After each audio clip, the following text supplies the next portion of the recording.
Il ne s'attendait pas à ce qu'elle se serve de lui comme exemple. 2 soirs par semaine, la journaliste et essayiste féministe Maya Mazorette présente dans Quotidien, sa chronique La Zone Mazorette dans laquelle elle s'intéresse aux nouveaux comportements amoureux. Il y est donc souvent question de sujets olé olé qu'elle se permet parfois d'illustrer en prenant pour exemple d'autres membres de l'équipe présents autour de la table. Et ce vendredi 22 janvier est le chroniqueur mode de l'émission de Yann Barthès, Marc Boger qui en a fait les frais.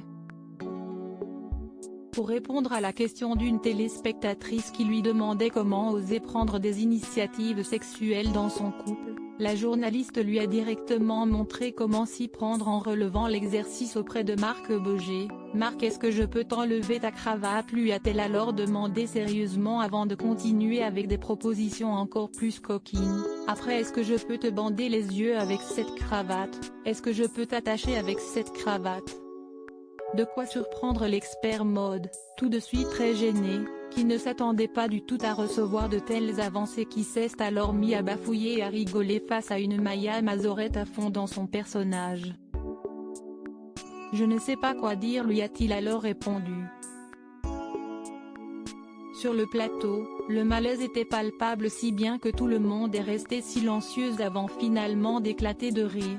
Maya Mazorette, la première, pas peu fière de sa petite plaisanterie. Maya Mazorette, une habituée des malaises? Ce n'est pas la première fois que Maya Mazorette crée le malaise sur le plateau de Quotidien.